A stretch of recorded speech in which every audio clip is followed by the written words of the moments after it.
Okay, this is how do you get your horse to back up. So you'd have a reins on, a bridle. And the first phase is be to relax your body and kind of lean forward a little bit, kind of just slouch down like this.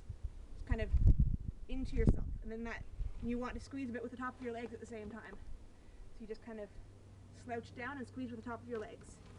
That's the first phase. And then you would do phase 2, you'd put your legs like this. You'd still stay on doing the first phase, you'd relax down, you squeeze with the top of your legs, which I'm not going to do, because if I do it, he's going to back up. But so you slouch down like this, squeeze with the top of your legs, they don't respond, you open your legs, and then you go like this. And then if they still don't respond, you use the reins and ask them to back up. And then pretty soon, they'll start responding at a lighter phase, because they don't want you to use your reins, and they don't want you to bang your legs, your feet on their legs.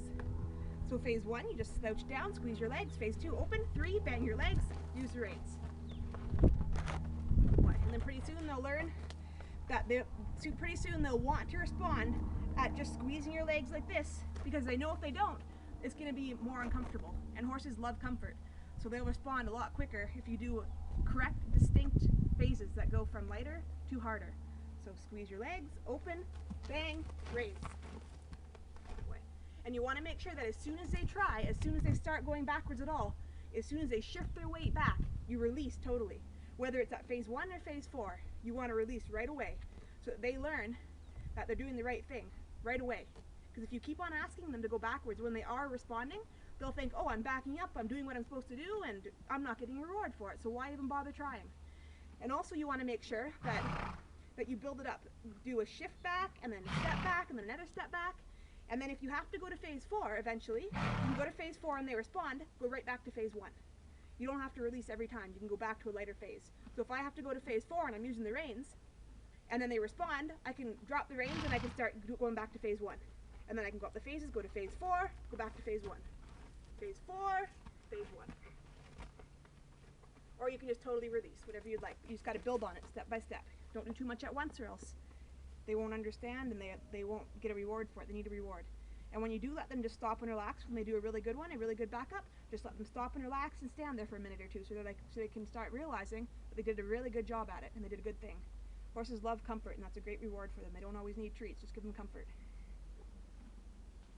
So we did the backup from the standstill, and now you can build on that and do it from a walk.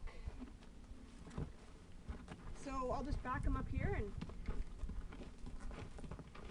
so you can be walking. You want to do the same phases as if you're standing still as when you're walking. And it's really good to teach them, because then you can start riding them in an arena or in a pen with nothing on their head and teaching them how to stop really well. So first, a good idea is to get them kind of tired before you ask them to walk around and stop. Because you want them to want to be looking for that stop, looking for that reward. So you just work them a bit, do some trotting, cantering, whatever, sideways, whatever on the groundwork, whatever. Just do a lot of stuff to make them looking for, wanting to stop. So then they'll pick on it, pop on it a lot quicker. So let's say we start walking around. So we're walking around, and you want to do that first phase that you did before. So you just want to use your slouch down, squeeze with the top of your legs, open them, bang against their shoulders, use the reins. And then as soon as they respond, you leave them alone. Whether you go to a stop or to a backup, it doesn't matter what you do. Sometimes I ask them to go from a walk or a canter to a backup.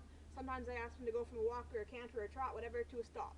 So I just keep him guessing all the time. He's got to listen to me, and I'll tell him which one he's supposed to do. So you're walking around, slouch down, relax your body. That's phase 1.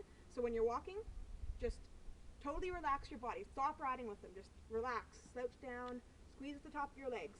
Open them, bang against the shoulders, use the reins. And then as soon as they respond to any phase, you leave them alone. Let them stand there for a moment or two. And then because they're tired from all the previous work you have done, they'll be looking for that stop, and they'll figure out really quick what they got to do to stop. So just walk around, and then you can build up to a trot whenever you want. You can walk or trot around, slouch, relax down, stop riding, open your legs, bang them against the shoulders, use the reins. And then as soon as they respond, leave them alone. Let them stand there for a minute or two. Then they'll stop connecting what they did to get that reward. And they'll get better and better at it because they don't want that phase 3 banging against their shoulders. They don't want you to use the reins.